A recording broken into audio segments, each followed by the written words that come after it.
My kids are not your burden, I snapped, but not fast enough to beat my dad, who just yelled across the dinner table, "Your kids are a burden. They don't belong here." My sister Sabrina didn't even flinch. She just leaned back with a smug grin and said, "Don't forget my rent's due by the end of the month."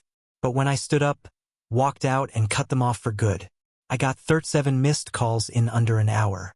For years, I swallowed this idea that being part of a family meant bleeding for them, that sacrificing your own well-being was noble because love mattered more than money. At least, that's what I was raised to believe. It was the script I'd memorized since I was a kid, and I never thought to question it. Until the day I finally said no. The day I refused to keep being their personal ATM. Everything shifted. I'm Ethan Brooks. I run a successful IT company that I built from the ground up. For over 11 years, I financially supported my entire family, no questions asked. My parents, my sister Sabrina, even my screw-up of a brother Derek. I was the one paying their bills, clearing their debts, cleaning up every mess they made. My mom jumped from business idea to business idea like it was a game. One year it was essential oils. Next, homemade soap. Then came the custom scarf phase. But the candle-making fiasco? That one roped me in deeper than all the others. I didn't just help, I went all in. I built her an entire website, set up the online store, ran ad campaigns. For a few weeks, she was over the moon. Then, just like clockwork, she got bored. She always did. "Maybe this just isn't my thing," she said with an exaggerated sigh at Thanksgiving, not even looking at me. Like I hadn't just spent weeks helping her launch that whole project. And my dad? His go-to line was always, "Sabrina works so hard as a nurse, raising those 2 kids alone. She deserves help, Ethan. You can afford it." Thing is, Sabrina had never once been responsible with money. Maxed out credit cards, payday loans, constant shopping sprees. Every time she hit bottom, guess who they called? Me. Every single time it was urgent. An emergency. Crisis. And Derek? Don't get me started. He'd been fired from 3 different jobs, his latest for stumbling drunk into a meeting. But did he get lectures? Nope. No guilt trips either. Because according to them, Derek was just going through a tough time. Meanwhile, I was the reliable one, the successful one, the golden goose, apparently. And somehow, success came with shackles. Freedom wasn't part of the deal. It wasn't until I became a father myself that I started to really see it. My parents barely acknowledged my boys. And whenever I asked if they could help watch the kids for a few hours, it was always the same dismissive response. "Oh, Ethan, you should hire a nanny. We're too old for that now." But if Sabrina needed help with her kids, suddenly they were available. The breaking point? I finally refused to bail Sabrina out of her latest money mess. And just like that, I was iced out. I wasn't family anymore. I never thought much of it growing up. Sabrina always got the shiny new iPhone on her birthday. I got a laptop for school, practical, useful. When I needed new basketball shoes, Linda would sigh and say, "Do you really need those? Your old ones still work."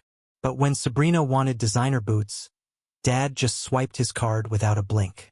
I had my first job at 17, stacking boxes at an electronics store. Derek and Sabrina? They didn't work a single shift. "Ethan's responsible," my parents used to say. "He'll figure it out." Back then, I thought that was a compliment. Now, I realize it was a life sentence. The rule was simple. If you're capable, you don't get support, you are the support. And if you have more, you owe more. Sabrina had it easy from day one. As the only daughter, she was coddled, spoiled, and never held accountable. She wrecked her first car at 19. Dad bought her a new one within a week. She ran up credit card bills and Linda blamed the banks. And Derek? Total chaos. Always in trouble. Always someone else's fault. He got fired for drinking on the job and they still coddled him. "Not everyone's as lucky as you, Ethan," they said. "He's struggling." Lucky? I started from scratch. I built my company from my cramped apartment, running on zero sleep and microwave noodles. No handouts, no help, no safety net. I took all the risks, and when I finally succeeded, they treated it like a group achievement. "We're so proud of you, son. You're doing so well. You know how it is. Family supports each other. Always said with a smile. Always with a hook underneath. At first, I didn't mind. Helping out felt good. It meant I was the guy who made it. Sabrina said she just needed rent covered. For 1 month. Derek had a late credit card bill. Linda's car needed fixing. Dad's roof was leaking. And I was making 6 figures. I could handle it. But slowly, the asking turned into expecting. Sabrina didn't even pretend to budget anymore. She was off on spa weekends and vacations in Cancun. And when I asked if she might want to rein it in, she rolled her eyes. God, Ethan, I need a break. You don't get it. You don't have kids.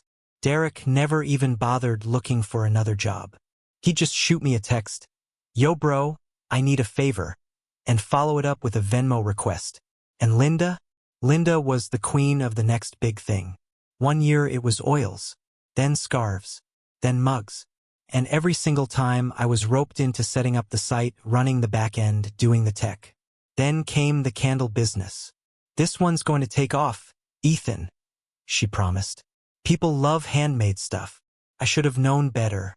But I built the entire site, paid for inventory, handled all the setup. She lost interest after 4 weeks. Maybe candles just aren't my passion, she said casually. Like I hadn't sunk hours and cash into it, just like all the others. Just like all the money I'd flushed down the drain, hoping maybe this one would stick.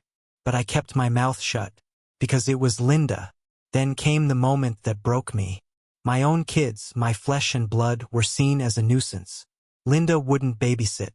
Dad wouldn't either. When I asked, Ethan, you should really hire a nanny. Get someone trained. But the second Sabrina needed anything, they were at her doorstep. If she had a parenting emergency, it was a family crisis. If Derek wasted his paycheck on booze, it was somehow my responsibility. But when I had a problem, Ethan, you're self-sufficient. You don't need anything. They were right. I didn't need them. But for the first time in my life, I had to ask myself, why was I still giving? What would happen if I just stopped? The day I finally put my foot down started like any other. I was on a client call, wrapping up a deal, when my phone lit up. Linda was calling. I almost didn't answer. But the thing about my mom, if you ignore her once, she just keeps calling. And then she kept calling. Over and over. I sighed and finally picked up. Ethan, honey, we need to talk. That voice, syrupy sweet. The same one she always used when she wanted something. What is it, Linda? I asked, already bracing myself. It's your sister. She's in trouble. Of course she was. Sabrina lived in a permanent state of crisis. What now? I asked flatly, already sure I wouldn't like the answer. She lost her job, Linda said, stumbling over the words. I leaned back in my chair and let out a slow breath. Let me guess, I said, massaging my temples. She needs money. There was a pause, just a fraction of hesitation. That tiny moment when she realized I wasn't playing along this time. Well, it's only temporary, she rushed to say. You know how much she juggles. 2 kids, the house. It's been so overwhelming for her. No. Silence. A thick, stunned silence on the other end of the line. What? Linda finally croaked, like I'd spoken a foreign language. I said no, Linda. The word tasted foreign on my tongue, like I'd just broken the sacred code I'd been following my whole life. Ethan, she snapped, her voice sharpening. She has 2 children. How can you be so cold? She also has an ex who pays child support. I shot back. And 2 parents who could step up. Why is it always me? You know Derek can't afford. Then maybe Derek should stop drinking every weekend and find a job. I heard her suck in a sharp breath. This is your family, she hissed, her tone icing over. No, Linda, I said, my voice as cold as hers. I was your bank account. And guess what? I'm closed. And for the first time ever, I hung up on her. I thought I'd feel guilty. I thought doubt would creep in. But instead, I felt free, calm, like I could finally breathe again. Then came the storm. By the next morning, my phone was a war zone. Missed calls, voicemails, texts from everyone. Dad, You're turning your back on your family. Unbelievable. Linda. How could you be this selfish? Sabrina. Wow, Ethan. Just wow. After everything I've done for you. And Derek? Ironically, silence. Maybe even he knew the dam had finally burst. Then came the kicker. Linda's message. Your father's in the hospital. I hope you're happy. My stomach dropped. The classic hospital guilt trip. When I got there, Sabrina was already pacing outside Dad's room with her arms folded tight across her chest. She looked up and sneered. Well, look who finally decided to show. I ignored the jab. What happened? Linda appeared in the doorway, eyes red but sharp. He had a stress episode, she said, her voice just shaky enough to feel rehearsed. All because of what you've put this family through.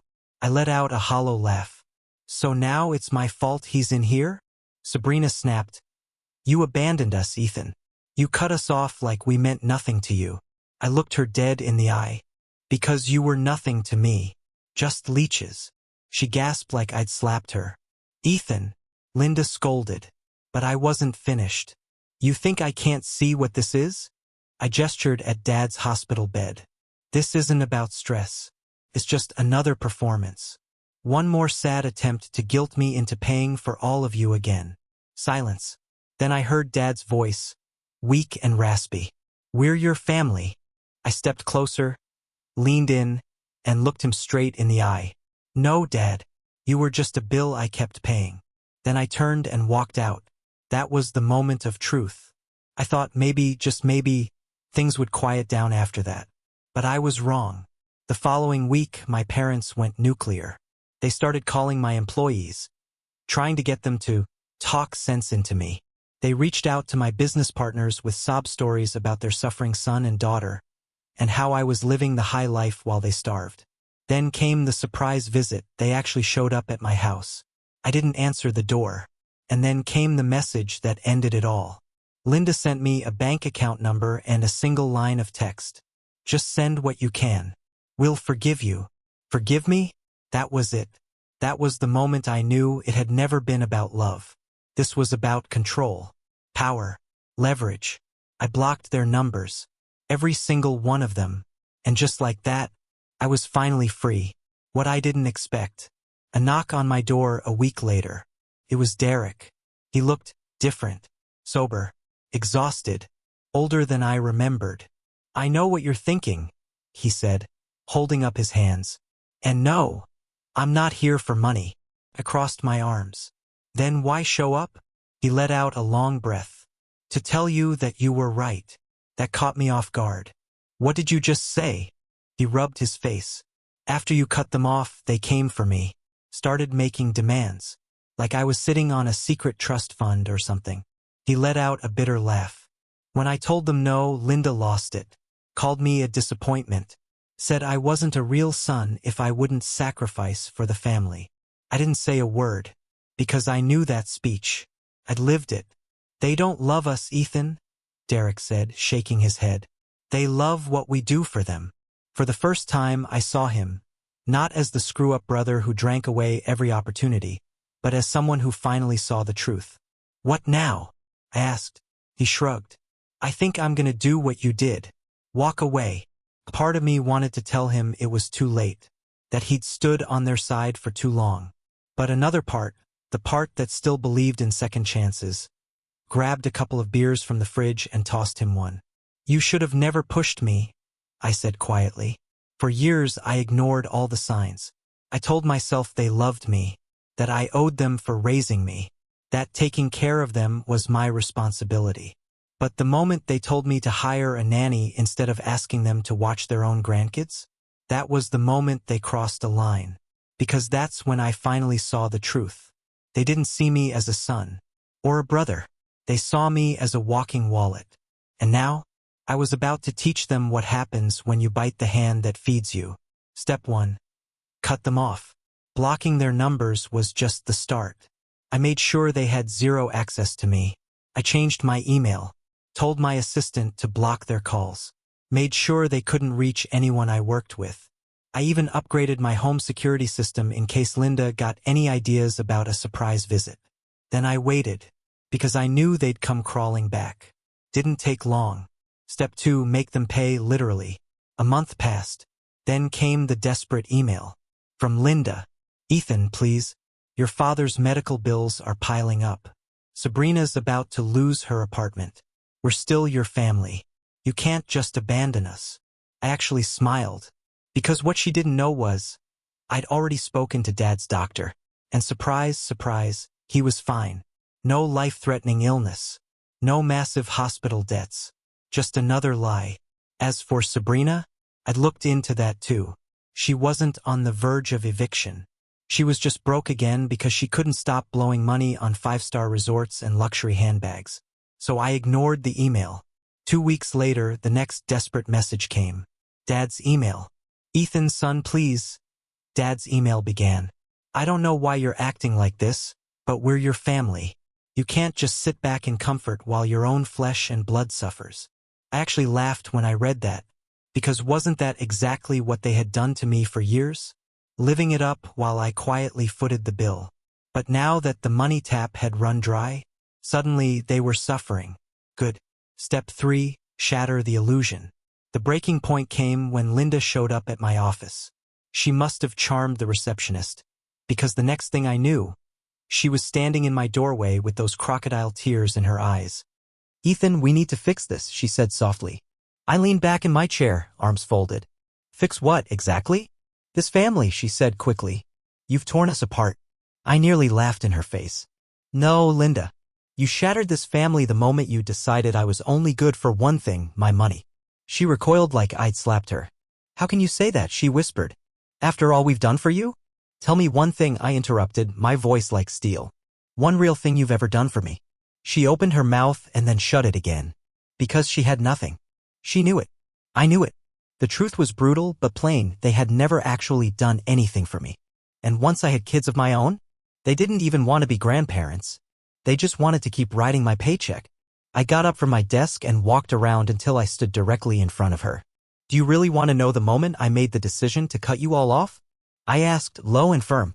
She swallowed hard. It was the day I asked you to watch your own grandkids, I said, voice quiet but steady. Your own grandchildren. And you told me to hire a nanny. Because helping me just once was apparently too much to ask. Her face went pale. I didn't mean it. Yes. You did, I cut in. And that's when I realized you've never cared about me. Not really. And now? Now I don't care about you either. Her mouth opened like she might say something. But nothing came out. She knew. She'd lost me. For good. She tried one last card. Tears. Ethan, please, we're still your family. I smiled coldly. Not anymore. Then I picked up the phone and called security to escort her out. Step 4, deliver the final blow. The next day, Dad reached out to Derek, his last hope, begging him to talk me down to bring me back into the fold. And Derek? He laughed in his face. Ethan was right about all of you, he told Dad. And now I finally see it too. So guess what? I'm done with you too. That was it. The real end of our so-called family. Because now, they had no one left to squeeze. And without my income, without my support, they crumbled. Sabrina's downfall. 3 months later, Sabrina lost her apartment. She went down her contact list begging anyone and everyone for a loan. No one helped, because I'd already told them the truth, all of it. She had to move back in with Linda and Dad, the same people who had coddled her for decades. Imagine that. 36 years old. Broke. Living back in the same childhood bedroom where she once mocked me for being too serious. Poetic, really? The house fire sale.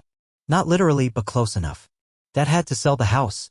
And not just sell it, he had to dump it at below market value.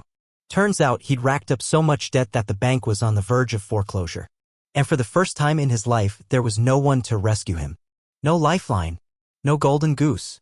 Linda tried going to other relatives, spinning her usual sob stories. But I had already made sure they knew what was really going on. No one wanted to save a family of freeloaders once the mask came off. And me? I kept living. Better. Freer. Happier. And I didn't feel an ounce of guilt. Because they had dug that grave themselves. They never should have forced me to choose between them and my own wife and kids. Because what they never understood. I was never really theirs to begin with. 1 year later, the best decision I've ever made. It's been exactly 1 year since I cut them off. 11 full months since I stopped being their emotional ATM. And I'll tell you right now, I don't regret a single thing. What happened after I walked away?